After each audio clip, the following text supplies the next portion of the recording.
말씀 9절부터 20절까지인데요. 함께 교독할까요? 자, 여기 좀 빨리빨리 넘겨주시면 좋습니다. 선언하였느니라 할 때 올리, 선언하였느니 할 때 딱 넘겨주세요. 제가 읽습니다. 1절 제가 읽고 여러분들이 9절 제가 읽고 여러분들이 10절 읽고 이렇게 교독합니다.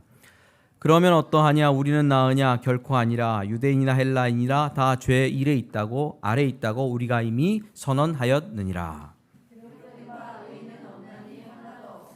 깨닫는 자도 없고 하나님을 찾는 자도 없고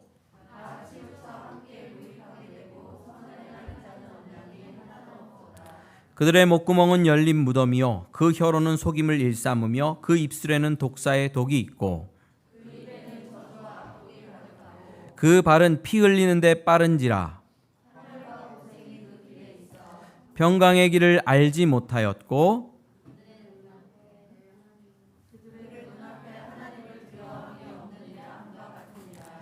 우리가 알거니와 무릇 율법이 말하는 바는 율법 아래에 있는 자들에게 말하는 것이니 이는 모든 입을 막고 온 세상으로 하나님의 심판 아래 있게 하려 함이라. 함께 읽습니다. 그러므로 율법의 행위로 그 앞에 의롭다 하심을 얻을 육체가 없나니 율법으로는 죄를 깨달음이니라. 아멘. 감사합니다.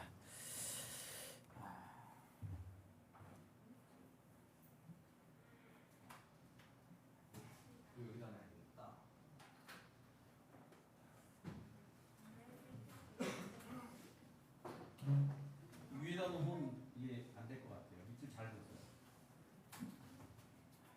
이거 뭐예요? 정말 무게?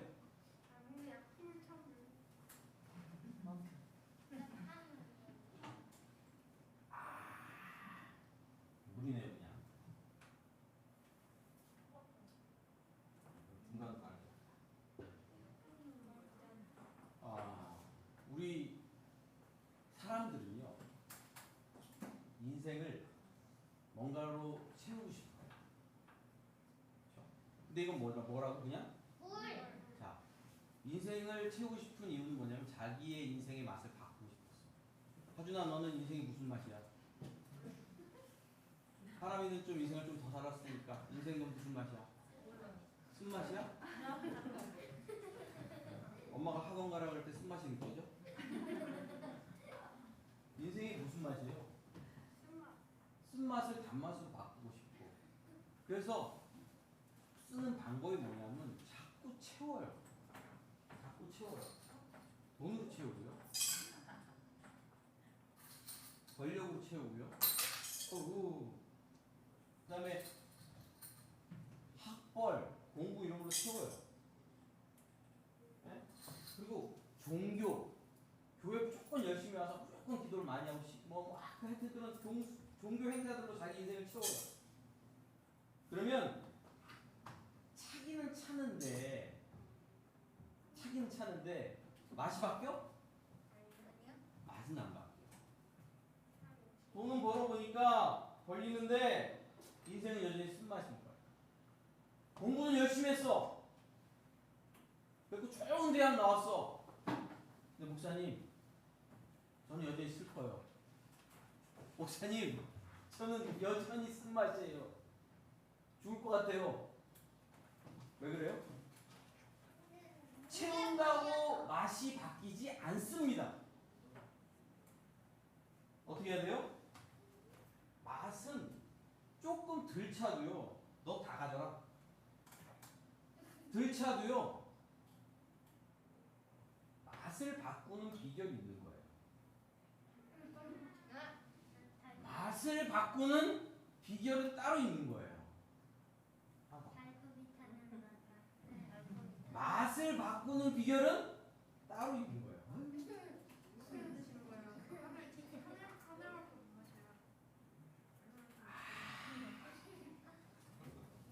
자, 우리 교회 오면 돈 버는 법 이런 거 안 가르쳐 줍니다. 어떻게 건강하게 살지 이런 거는 잘 안 가르쳐 줍니다. 목사님 잘 몰라요. 그런데 교회 오면 뭐를 배우죠? 복음이라는 거를 얘기합니다. 로마서 설교 1장 1절부터 지금 3장 20절까지 읽었는데 죄, 은,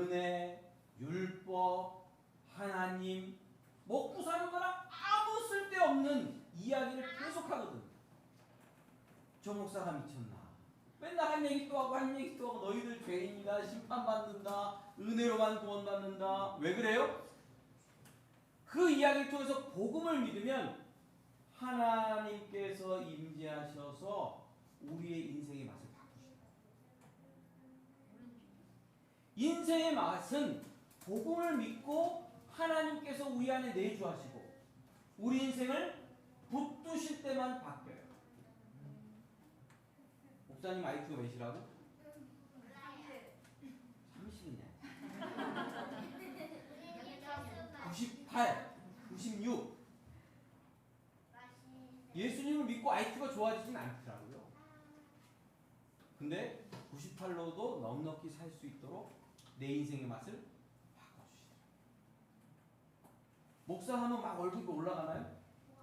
연봉이 막 따블돼요? 예수 잘 믿으면 제 연봉이 막 따블돼요? 아니에요. 늘 어렵고 힘들지만 맛을 바꿔주시는 주님께서 함께 하시는 것을 경험하죠. 백연 선생한테 뭐 배웠어? 이거 봐라. 하빈이 뭐 배웠어? 앞줄이. 백연 선생한테 배운 거 뭐 있어? 아담과 하가는 어떻게 됐어? 이거 봐라. 백연 선생 불러다가 목사님 한번 혼내야 되겠네. 뭘 배웠어? 에덴 동산에서 아담과 하와가 쫓겨났어. 야, 왜 쫓겨났어? 그 선악과를 먹어서. 선악과를 따먹었는데 왜 쫓겨났어? 하나님 먹지 말라고 했어요. 박수 한번 쳐주십시오. 배우고 알고 믿으면 맛이 변하는 역사가 있고 그것을 하려고 그냥 죄에 대해서 율법에 대해서 은혜에 대해서 심판에 대해서 아무 상관없는 것 같은 얘기를 해준다고. 제가 예언하는 능력이 있어서 주식 하나씩 찍어주면 얼마나 좋겠습니까? 10배 되는 주식 하나씩 튕겨주면 얼마나 성도들이 행복하겠습니까? 근데 하나님께서 그렇게 안 하시고 뭐를 말씀하신다고요? 죄와 사망과 십자가의 공로와 하나님은 은혜와 사랑이 어떠한지를 이야기하신다고. 그래야 인생의 맛이 바뀝니다. 인생의 맛을 바꾸는 그 사람들께 모든 성도님들 되시기 주님의 이름으로 축원합니다. 자, 요것 쭉. 자, 우리 뒤에서 유진 집사님. 잘.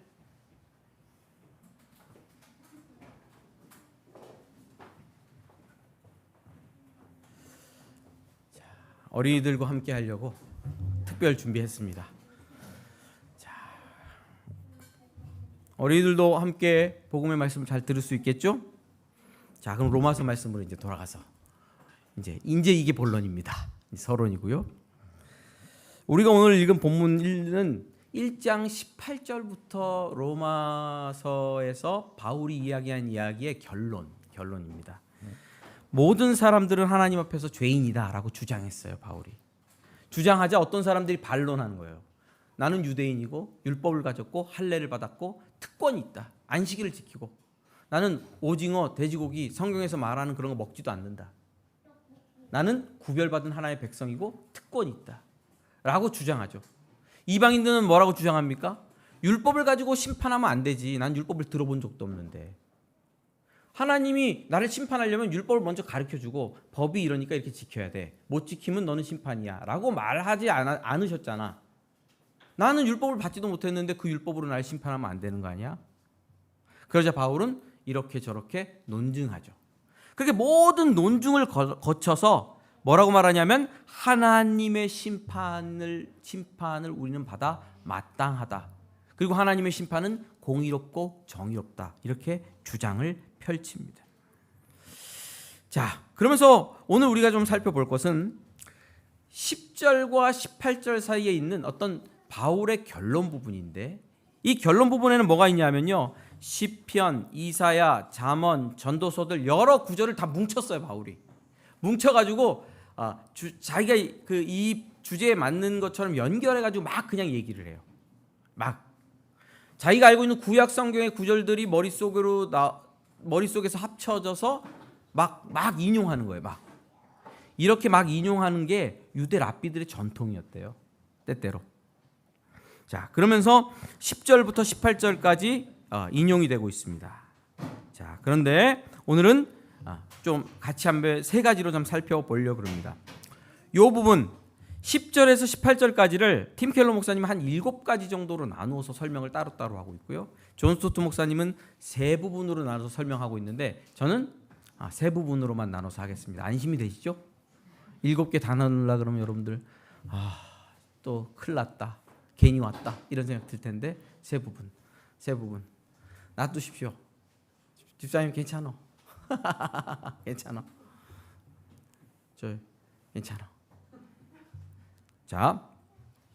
자 보세요.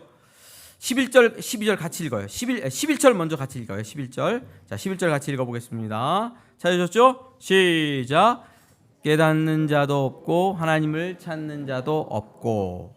자, 그 다음에 18절입니다. 18절 같이 읽어요. 18절 시작. 그들의 눈앞에 하나님을 두려워함이 없느니라 함과 같으니라. 첫 번째 우리가 살펴볼 것은 요 10절부터 18절을 가지고 죄의 세 가지 특성을 살펴볼 건데 그 중에서 첫 번째로는 뭐가 있냐면 죄는 불경건하다. 불경건함이란 특징을 가지고 있어요. 따라해 보시죠. 불경건. 어렵죠? 불경건 뭐예요? 교회 안 나오고 막 이렇게 뭔가 나쁜 짓 하고 이런 걸 불경건이라고 생각하지만 그냥 본 뜻은 이거예요. 하나님 없음. 마음과 인생에 하나님이 없는 상태. 주하는 마음에 하나님이 있어? 하나님이 기억나? 혜원이는 안 나는 것 같아. 막 난리가 났어 지금. 여러분, 깨닫는 자도 없고 하나님을 찾는 자도 없다. 그래서 하나님을 찾는 자가 없다 얘기를 해요. 그러니까 세상에서는 하나님을 진짜 찾는 사람이 없어요. 많은 그리스도인들이 목사님 저는 하나님 찾았었는데요. 아니에요. 하나님 왜 찾았어요? 돈 달라고 찾았고 건강 달라고 찾았고 자기 인생 문제 해결해 달라고 찾았지 하나님을 찾지 않아요. 그리고 하나님을 두려워함이 없어요. 죄인은. 왜요? 마음에 하나님이 없으니까. 존 스토트 목사님은 바울이 이 말씀을 통하여 죄의 특성 중에 불경건함이 어떤 것인지 말하고 있다. 불경건은 뭡니까? 마음에 하나님이 없는 거죠. 그 사람은 하나님 앞에 자기를 세우질 않아요. 내가 죄인인지 아닌지 하나님 앞에 나가 보질 않아요. 달아보질 않아요. 그래서 별짓을 다 할 수가 있어요. 두려워할 대상이 없기 때문에. 무서워할 대상이 없을 때. 집에 엄마 아빠 없으면 마음대로 스마트폰하고 마음대로 게임하고 마음대로 인터넷하고 마음대로 하고 싶은 짓 다 하잖아요. 엄마 아빠가 들어오면 후다다다다다다닥 그래도 다 티가 나죠. 하나님이 안 계신 사람, 마음에 하나님이 없고 하나님 앞에 세우지 않는 사람은 무슨 짓이든지 할 수 있어요.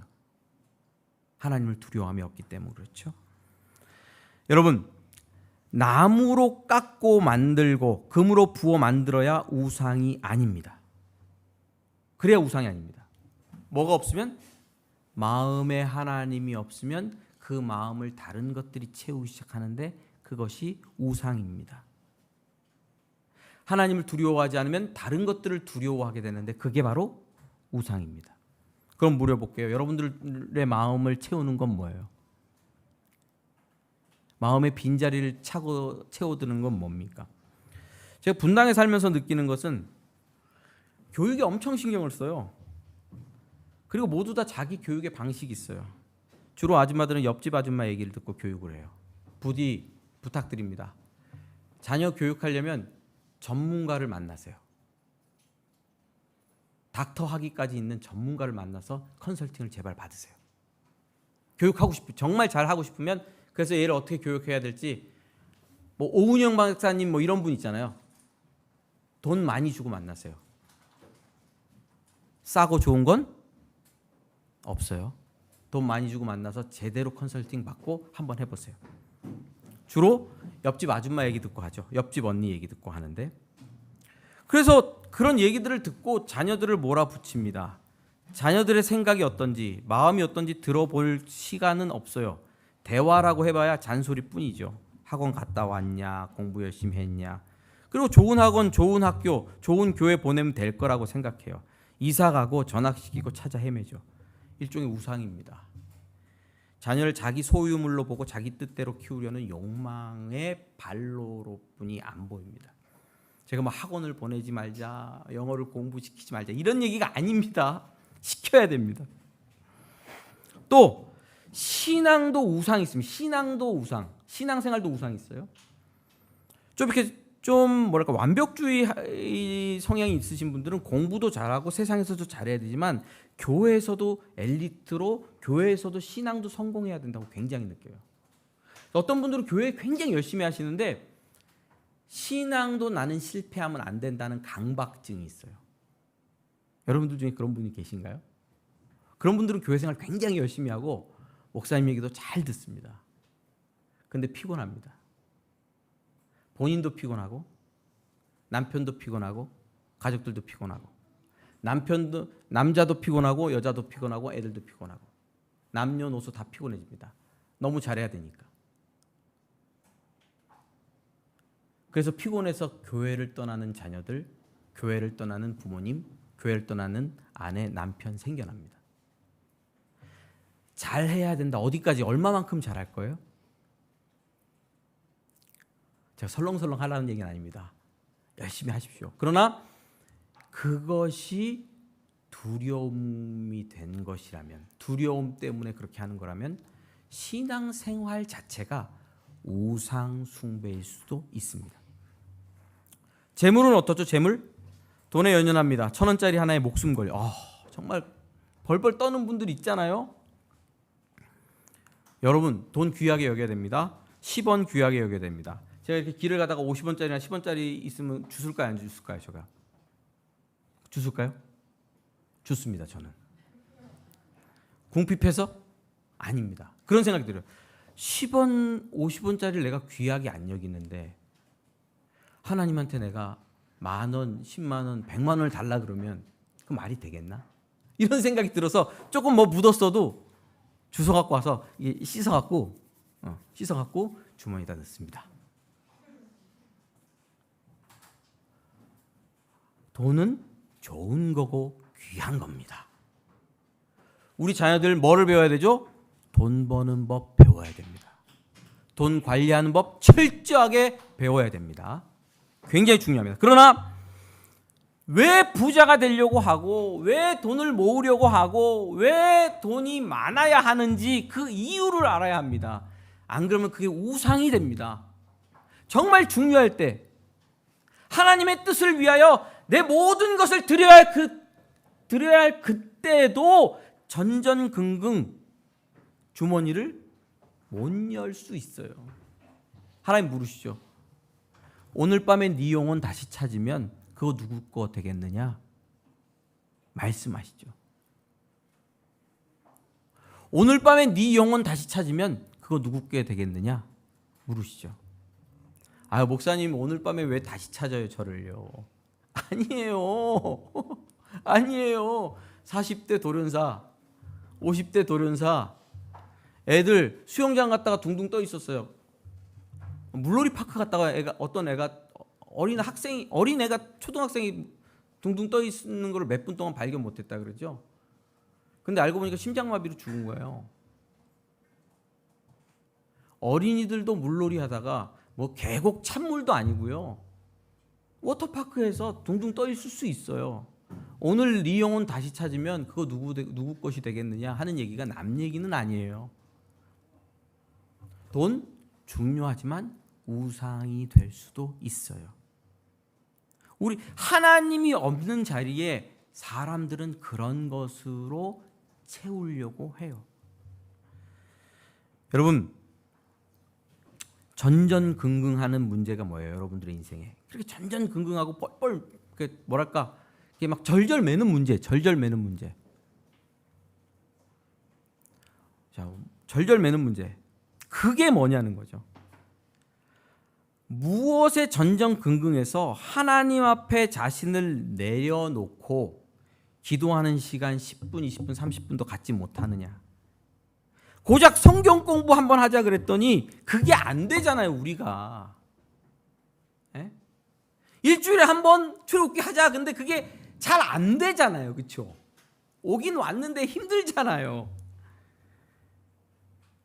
하나님 앞에 무엇에 그렇게 전전긍긍하고 매여 있길래, 어떤 우상에 집중하고 있길래 말씀 조금 보고 기도 30분 하는 그것이 그렇게 어려운가? 궁색한 변명을 늘어놓으면서 그렇게 바쁘게 움직이고 있는 이유는 뭐야? 우상 때문에 그럴 수 있다. 죄는 불경건이라는 특징을 갖고 있습니다. 죄인은 불경건한 사람입니다. 마음에 하나님이 없고 하나님을 두려워하지 않습니다. 그러니 텅 빈 마음, 그 텅 빈 마음에 헛된 욕망, 욕심으로 가득 채워지고 헛된 것들을 두려워하며 전전긍긍하며 끌려다닙니다. 우상에 끌려다니게 되는 것이죠. 오해하실까 봐 말씀드립니다. 저도 여전히 이 불경건과 싸웁니다. 늘 헛된 것들을 하나님처럼 섬기는 제 자신의 모습을 보고 또 돌아오고 회개하고 또 엎드리고 계속 그럽니다. 우리 모두가 죄인이기 때문에 그렇습니다. 두 번째 죄의 특징은 죄의 편만함입니다. 이 죄의 편만함. 이런 단어는 제가 존 스토트 목사님 책에서 그대로 갖고 오는 겁니다. 편만함은, 죄의 편만함이 뭐냐 하면요, 13절부터 17절까지 말씀인데 같이 읽어보면 이거 좋을 것 같아요. 띄워주십시오. 13절. 네. 자, 13절부터 같이 천천히 읽어요. 시작. 그들의 목구멍은 열릴 무덤이요 그 혀로는 속임을 일삼으며 그 입술에는 독사의 독이 있고 그 입에는 저주와 악독이 가득하고 그 발은 피 흘리는데 빠른지라 파멸과 고생이 그 길에 있어 평강의 길을 알지 못하고. 이게 시편 5편 9편, 시편 140편 3절, 그다음에 시편 10절 7절, 이사야 59장 7절에서 8절, 또는 잠언 1장 16절. 이거를 이렇게 복합적으로 이제 버무려 놨어요. 이렇게 버무려 놨어요. 첫 번째 보면 목구멍이 나오죠. 목구멍. 그리고 혀, 입술, 입. 15절에 발. 16절은 뭐 길에 있고 뭐 이렇게 발이네요. 16, 17절 다. 목구멍은 열린 무덤이래요. 혀로는 속임을 일삼아요. 입술에는 독사의 독이 있대요. 그리고 그 입에는 저주와 악독이 가득하대요. 그 발은 피 흘리는데 빠르대요. 파멸의 길, 고생의 길을 향한대요. 평강의 길을 알지 못한대요. 어떻습니까? 자, 요렇게 바울의 글을 보면요, 머리끝부터 발끝까지, 안에서부터 밖에까지. 자, 우리의 인생은 어디에 물들어 있죠? 죄에 물들어 있다. 이게 바울의 얘기입니다. 여러분, 여기서 조심해야 될 것은 뭐냐면요, 이 바울의 얘기는 죄의 정도를 얘기하고 있는 게 아니고 죄의 범위를 얘기하고 있는 거예요. 목사님, 세상 사람들 보십시오. 다 착하게 사는 사람들 굉장히 많아요. 예수 안 믿는다고 해가지고 다 악하게만 사는 거 아니잖아요. 근데 왜 선을 행하는 사람이 아무도 없다고 얘기를 하는 거예요? 저보다 더 착하게 사시는 분들이 있더라고요. 다른 종교계에 정말로 위대하신 분들 있더라고요. 근데 왜 그런 분들을 인정 안 해주고 죄인이라고 몰아붙이느냐? 자, 여러분, 성경은 전적 타락, 전적 부패, 이런 신학을 이야기합니다. 여기서 전적 타락은 뭐냐면 죄의 범위가 머리끝부터 발끝까지, 안에서부터 밖에까지 다 이 영향을 미친다, 이런 얘기입니다. 모든 사람들이 다 죄의 영향력이 있어요. 곰팡이 핀 빵이 있어요. 곰팡이 핀 빵. 예전에는 저는 식빵을 잘라냈어요. 잘라내고 먹었어요. 근데 요즘 그러더라고요. 먹지 말라고. 왜? 눈에 보이는 거 잘라내도 그 안에 곰팡이균이 다 있다는 거예요. 이런 거예요. 죄의 영향력이 우리 인생에 여기저기 안 퍼진 곳이 없다. 이렇게 얘기를 합니다. 우리 그리스도인들이 착각하고 있는 건 뭐냐면 이런 거예요. 나 회개했으니까, 나는 몇 가지 죄를 버렸으니까 나는 거룩해, 이렇게 생각을 해요. 교회 다니는 분들이. 이번 주는 술을 좀 덜 먹었어. 그게 좀 괜찮은 것 같아. 담배도 한 2주 끊었으니까 나는 이번 주는 좀 거룩한 것 같아. 이런 느낌이 들 수 있죠. 성경을 좀 읽었어. 이번 주는. 기도도 좀 했어. 그런 때가 있죠. 그런 때는 좀 더 거룩해진 것 같은 느낌이 들어요. 그러나 여러분, 우리 눈에 한계가 있어서 그렇습니다. 우리 자신을 100% 다 바라볼 수 있다면 우리는 모든 삶의 어떤 영역과 여기서 모든 삶의 우리의 영역이 다 죄로 물들었고 죄의 영향력 가운데 있다는 걸 아시게 될 거예요. 이 부분에 대해서 이렇게 얘기를 합니다. 어떤 사람도 가능한 한 한도까지 그렇게 악하지는 않으며 우리의 어떤 행동도 마땅히 선해야 할 만큼 그렇게 선하지는 않다. 제임스 패커라는 신학자가 얘기하는 것을 제가 재인용했습니다. 자, 어떤 사람도 가능한 만큼 그렇게 악하지 않다. 맞죠? 아주 악한 사람도 그렇죠. 걔는 착해요, 이런다고. 연쇄살인마도 부모님들이 볼 때 걔는 착한데 왜 그랬지? 착한 면이 있어요. 자, 어떤 사람도 선해요. 아무리 위대한 위인일지라도 선한 면이 있어요. 선하죠. 그 사람 선해 보이죠. 근데 하나님이 원하시는 만큼 율법에 비추어서 심판을 면할 만큼 선하지는 않아요. 왜? 머리끝부터 발끝까지 모든 면에 악이라는 것이 영향력을 미치고 있기 때문에. 그래서 죄는 우리 모든 사람의 인생 가운데 편만하게 내재되어 있습니다. 어린이들일지라도. 죄의 보편성에 대해서 얘기해 볼게요. 자, 10절부터 12절 읽겠습니다. 10절부터 12절. 찾았습니까? 자, 우리 함께 10절 읽겠습니다. 시작. 기록된 바 의인은 없나니 하나도 없으며 11절. 깨닫는 자도 없고 하나님을 찾는 자도 없고 12절. 다 치우쳐 함께 무익하게 되고 선을 행하는 자는 없나니 하나도 없다. 이 짧은 세 구절에 없다. 몇 번? 자, 없다. 몇 번?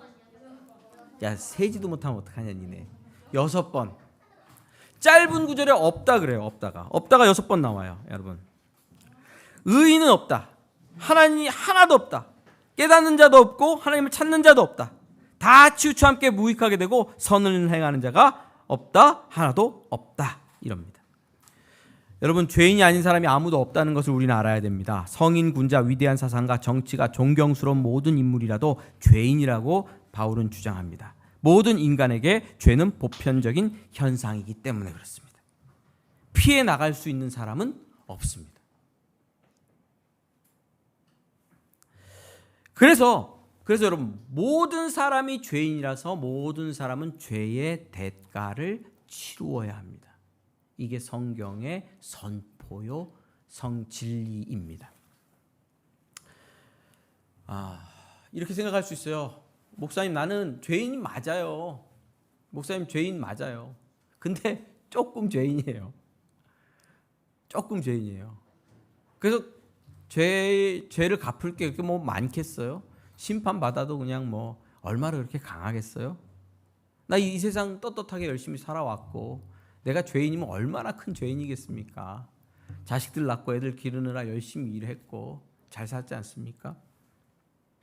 근데 여러분, 내가 생각하는 작은 죄라는 것이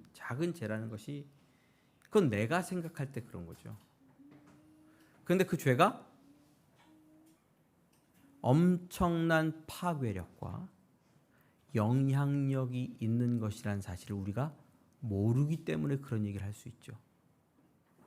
그 죄가 얼마나 하나님을 대적하며 하나님을 당황스럽게 하는가 하는 것을 모르기 때문에 그럴 수 있죠. 사이코패스 몰라요. 사람 죽이고 몰라요. 사람 죽이고 몰라요. 여자들 서너 죽이고도 몰라요. 자기 죄인인 걸. 그 아픔을 몰라요. 난 열심히 잘 살아왔어. 10명, 20명 죽이고도 몰라요. 전쟁을 일으킨 당사자가 전쟁의 참상을 몰라요. 핵 버튼을 누르려고 준비하고 있어요. 몰라요. 나는 잘 살아왔다. 나는 떳떳하다. 러시아 국민을 잘 지키고 해방시키기 위해서 나는 전쟁할 뿐이다. 몰라요. 그것이 얼마나 크고 파괴력 있는 죄인지를 몰라요. 우리는. 그래서 그 죄를 작은 죄라도 짓는 거예요. 내가 작아 보이는 죄. 근데 그 작아 보이는 죄가 누군가를 죽이는 죄요. 그 작아 보이는 죄가 누군가를 파멸로 이끄는 행위요. 그 작아 보이는 죄가 하나님에게 도전하는 것이다 하는 사실을 모르죠. 그래서 우리는 무지합니다. 제가 이렇게 죄 심판 구구절절 몇 주를 계속하는 이유가 우리는 그걸 모르기 때문에 그래요. 모르기 때문에. 죄의 무서움과 죄의 두려움을 모르기 때문에 우리는 그런 상황 가운데 있죠. 그래서 모든 사람은 죄인이고 결국 하나님의 심판, 무거운 심판을 받을 수밖에 없다고 바울은 이야기하고 있습니다. 이것이 1장 18절부터 2장 3장에 나오는 이 바울의 주장의 결론에 해당하는 내용입니다. 자, 저를 보실까요? 자, 결론 내리겠습니다. 우리 어린이들이 있기 때문에 5분이라도 빨리 끝내야 돼. 그치, 설아야?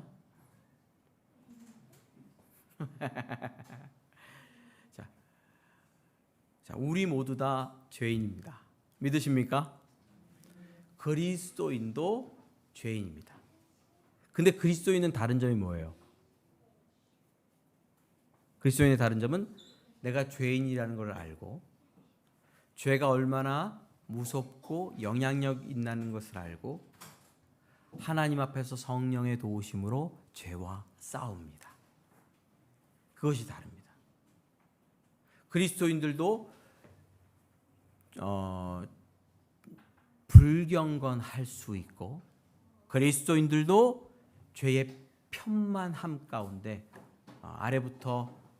위에부터 아래까지 죄의 영향력을 받고 있으며 어떤 그리스도인들도 죄인이 아닌 사람은 없어요. 그러나 다른 점은 은혜 아래서 성령의 도우심으로 죄를 깨닫고 끊임없이 죄와 싸운다는 것이 다른 눈으로 드러나는 또 우리가 볼 수 있는 다른 점이라 할 수 있겠습니다. 성령을 따라 행하여서 또 죄와 싸우고 승리의 길 걸어가시기를 주님의 이름으로 축원합니다. 그러면 인생의 맛도 달라지겠죠. 예, 맛도 달라지게 될 줄 믿습니다. 기도하죠.